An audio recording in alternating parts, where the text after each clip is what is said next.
Precisamente para conversar sobre este tema, saludo con mucho gusto a José Domingo Figueroa. Él es precisamente el presidente del Instituto Mexicano de Ejecutivos de Finanzas. ¿Cómo estás, José Domingo? Muy buenas tardes.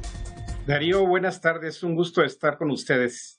Complicado el escenario, ¿no? Por este déficit que pues va a ser una de las grandes herencias para la nueva administración. Sí, es complicado el déficit para los siguientes años. De hecho, si recordamos, traemos un déficit de alrededor de 2.8 o 3 puntos porcentuales en los últimos años.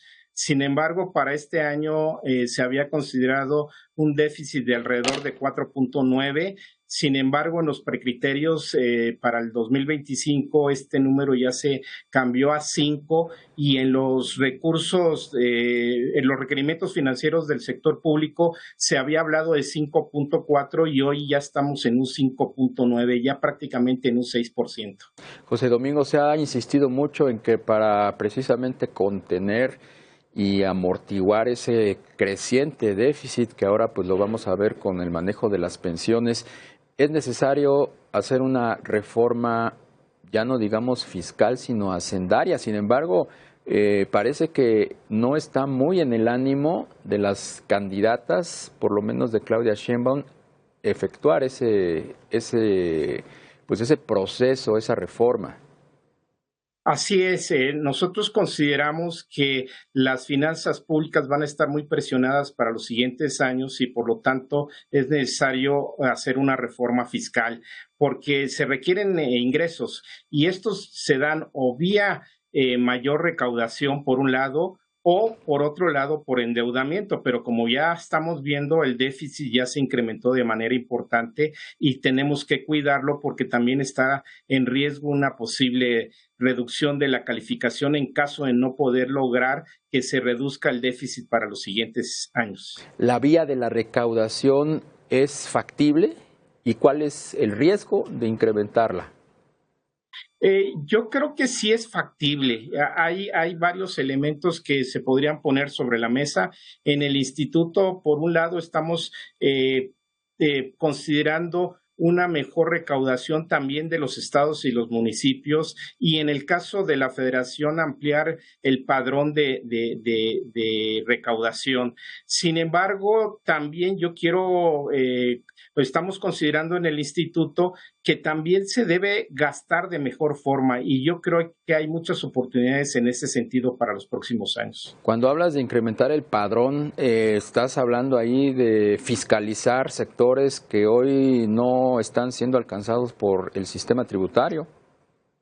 Es correcto. Recordemos que la economía informal es alrededor de 30 millones de mexicanos. Y también hay que verlo desde dos puntos de vista, una de mayor recaudación, pero también que estos 30 millones tengan seguridad social y que empiecen a cotizar para tener un retiro digno, porque con el paso de los años estos 30 millones de mexicanos que no cotizan hoy en día en el IMSS y que por lo tanto tampoco pagan impuestos, a la larga van a ser viejos pobres por no estar en un sistema de seguridad y que tengan un retiro digno. ¿Cómo ven desde el IMEF las posiciones o posturas económicas de las dos candidatas? No, nosotros lo que consideramos es que el punto número uno, tenemos que ser conscientes de que el déficit se aumentó de manera muy importante para este 2024 y por lo tanto las finanzas públicas van a estar muy presionadas para los siguientes años. Eso lo debemos reconocer y debemos trabajar en ese sentido, por un lado. Por otro lado, también no hay que olvidar que tenemos una gran presión en las finanzas públicas por Pemex.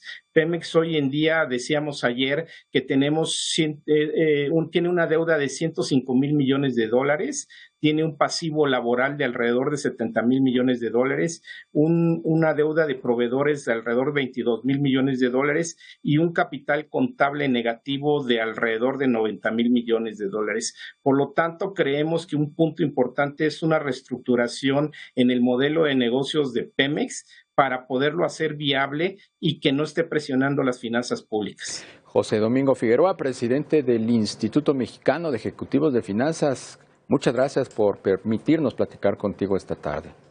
Darío, siempre es un placer. Buenas tardes. Hasta pronto. En esta temporada de sequía, los tinacos han aumentado su precio hasta en